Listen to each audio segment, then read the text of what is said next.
तो जय हिंद, नमस्कार प्यारे साथियों, कैसे हो आप सब लोग। और सबसे पहले अंग्रेजी नववर्ष की आपको हार्दिक शुभकामनाएं। आगाज हो चुका है नववर्ष 2026 का, लेकिन आपको 2025 का जो साल है वो जाते जाते आपको कुछ सिखाने वाला है। और नए साल में आपको क्या परिवर्तन देखने को मिलेगा, आप लोग कितना परिवर्तन करोगे या नहीं करोगे मुझे पता नहीं है, लेकिन भाई साहब आलोक बाबा तो पूरी तैयारी करके बैठा है।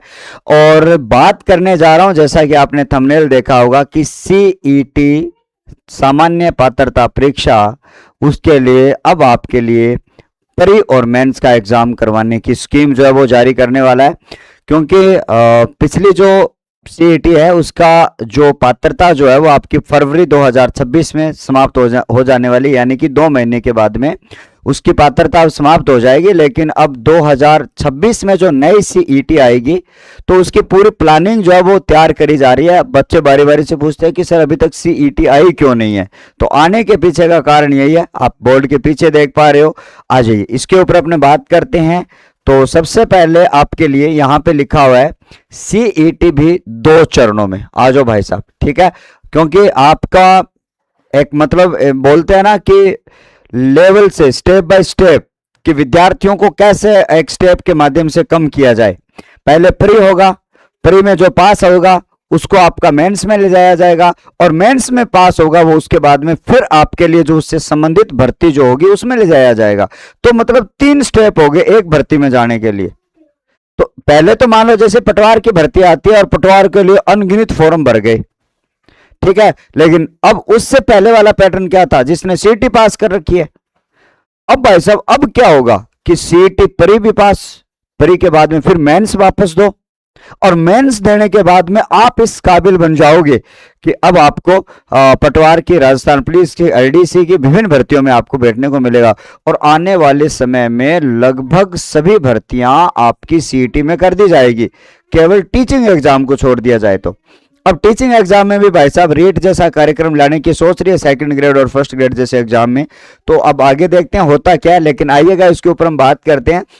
सीईटी भी 2 चरणों में, और प्री की बात की जाए, प्रीलिम्स और आपका मेंस जो है वो आपका एग्जाम संभव और न्यूनतम उत्तीर्णांक जो है वो आपका 60% हो सकता है। भाई साहब उसके लिए भी आपको गाइड कर दी गई है कि सर 60% जो है वो न्यूनतम आपका उत्तीर्णांक जो है वो आपके लिए होने वाला है। पहले ये था ना कि किसी को 35%, किसी को 40%, किसी को ये, किसी को वो। तो इसके लिए आपके लिए क्या है, ठीक है। अब आ जाओ भाई साहब यहाँ पर, अब सीईटी समान पात्रता परीक्षा एग्जाम भी 2 चरणों में करवाया जा सकता है। ये न्यूज ऐसे नहीं छपी है कि भाई एक्सपेरिमेंट करने के लिए न्यूज नहीं छपी है कि कौन सी प्रतिक्रिया आ रही है। इसका मतलब 90% इसके ऊपर काम हो चुका है। 10% केवल धरातल पर उतारना है। क्या लो जी आप कल को नोटिफिकेशन आएगा, मामला ऐसा रहेगा, बस इतना ही बाकी बचा हुआ है। ऐसा भी हो सकता है रात को ज्यादा हेवी। नहीं नहीं, हैवी डोज कुछ नहीं है, हैवी डोज कुछ नहीं, हैवी डोज तो पढ़ने वाला होगा ठीक है, चलेगा। अब इसमें यह है कि इसमें सीईटी प्री व सीईटी मेंस के बाद पात्र माना जाएगा। भाई साहब अब तो ऐसा लग रहा है अभी हम लोगों को भी करनी पड़ेगी कि भाई साहब सीईटी पास है क्या, ठीक है। अब बच्चे जैसे कि एक शॉर्ट वीडियो डाला गया था, उसमें था कि गुरुजी अब तो एक काम और कर दो, साक्षात्कार की और व्यवस्था करवा दो, ताकि भाई साहब वो आपका सेंटर वाला ठीक है पूरा उनको ही दे दो। तो यहाँ पर ये कह रहा है सर न्यूनतम उत्तीर्ण अंक 60% रख सकते हैं, और इस संबंध में चयन बोर्ड जल्द ही अंतिम निर्णय लेकर सीईटी की प्रक्रिया शुरू कर सकता है। और वहीं राजस्थान कर्मचारी चयन बोर्ड की ओर से विभिन्न विभागों की भर्ती प्रक्रिया से पहले स्क्रीनिंग के लिए आयोजित सीईटी 2024 की पात्रता कब हो रही है, 26 में, यानी कि फरवरी 2026 में क्या होने वाली है, आपकी फिनिश होने वाली है। उसके बाद आपका 17,95,000 आपके जो विद्यार्थी है उनकी परीक्षाओं के लिए अपात्र हो जाएंगे, सारे के सारे अपात्र हो जाएंगे। जो अभी 2 महीने का सर्टिफिकेट लेकर बैठे हैं वो सारे अपात्र हो जाएंगे। यानी कि सीईटी में नए मापदंड अपनाए जा सकते हैं। भैया पैटर्न बदलने वाला है, सिस्टम बदलने वाला है, साल बदल गया तो मामला भी बदलेगा अब तो, है ना। वैसे कहते हैं ना कि बस केवल तारीख बदल रहे हैं, लिबास वही रहेगा, सिस्टम वही रहेगा, लेकिन सीईटी का मामला तो है वो आपका तो चलिए, अब न्यूनतम आपका उत्तीर्ण अंक 60% करने के बाद सर्टिफिकेट की पात्रता 3 साल की जा सकती है। ये देखो, ये भी संभावना है भाई, 3 साल तक तो मामला थोड़ा सा क्या हो जाएगा, पैक हो जाएगा। सीईटी या प्री और मेंस की परीक्षाओं की 2 चरणों में करवाए जाने का मंथन हो रहा है और ज्यादा स्क्रीनिंग होने से भर्ती की परीक्षाओं में अभ्यर्थियों की संख्या सीमित हो पाएगी। ठीक है, सीमित हो पाएगी। और उसके बाद में अभ्यर्थी जो है उसके लिए सीटी 2024 में सीनियर और स्नातक स्तर की परीक्षाएं 2024 में आयोजन हुआ था और अब उसमें 40% उत्तीर्ण अंक थे।